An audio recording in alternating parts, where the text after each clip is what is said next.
It seems like so many people have old injuries with their shoulders. So many people have issues with their shoulder. When I'm teaching a new class, I ask the class before we get started, does anybody have any issues?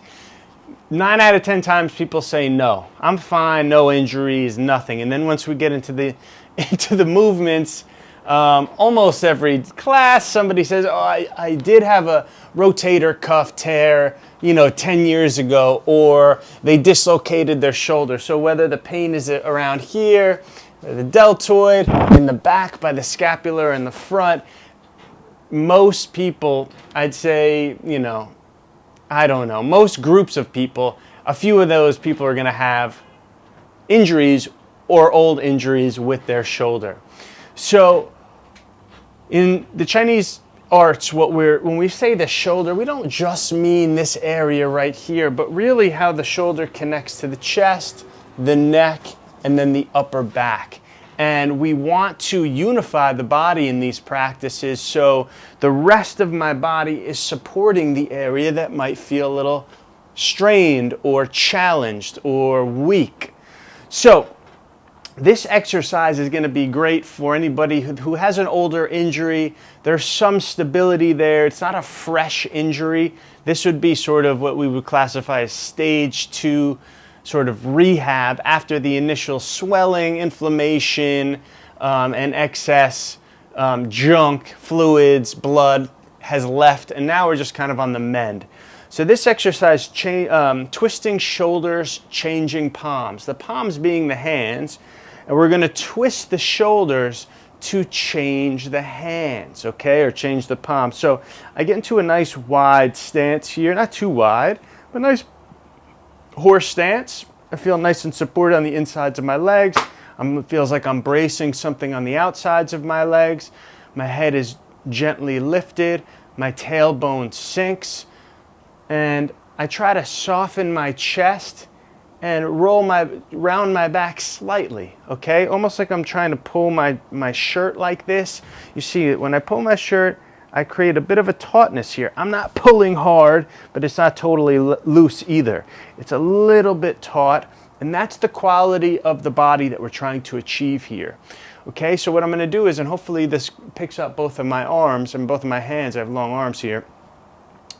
So it's almost like I'm resting. We're resting our arms all the way up to our armpits on almost like a big support system here. Okay, they're not totally relaxed, but they're not rigid.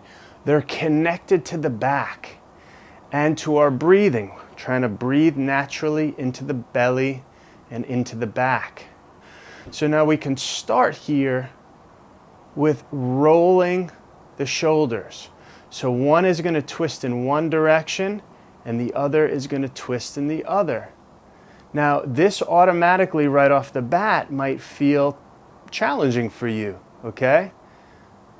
But part of what we're doing here is we're trying to investigate and feel which muscles are engaging and which are relaxing. We want muscles to be working synergistically with each other. Generally, after an injury, some muscles will tighten up and they don't let go.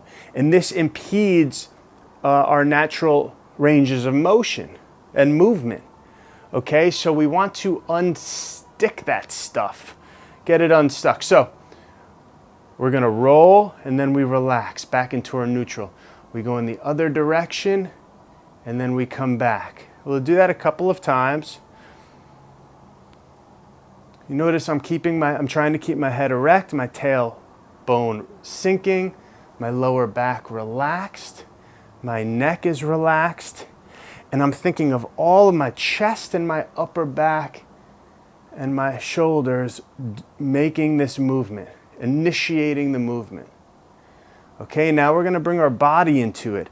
So it almost, to me, I'm imagining almost that somebody is grabbing my right arm and my left arm, and they're both pulling it in opposite directions.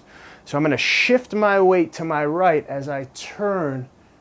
I'm still thinking about this rear arm being pulled in the opposite direction as this arm is being pulled in that direction.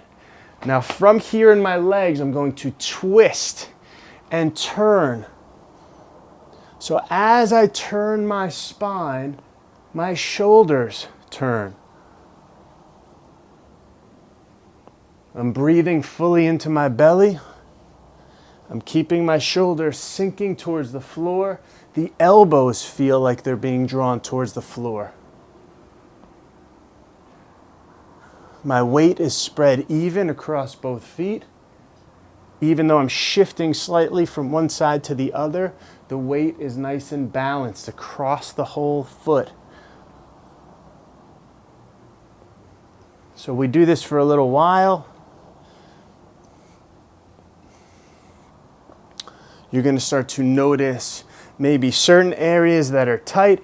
Your shoulders may get tired very quickly, but over time, as you practice this exercise, you'll be able to hold up your arms for as long as you want, because a lot of the excess tension and effort that's needed right now to push through whatever injury or congestion and tightness and dysfunction that you have will start to melt away, and your arms will start to open up a bit. We want to think about the shoulders almost like a gate, and the gate is a little closed in certain areas. We want to open up these gates so energy, blood, and fluids can pass through the shoulders to the extremities. Your neck and your shoulders will feel a lot better. You'll feel more connected, more relaxed and at ease, and hopefully more comfortable as you live your life. Give this a try. I recommend 100 days every day. Do it for 1 or 2 minutes. You can do this. You got this. You can rehab your shoulders, no doubt. Just give yourself some time, and I'll see you in the next lesson.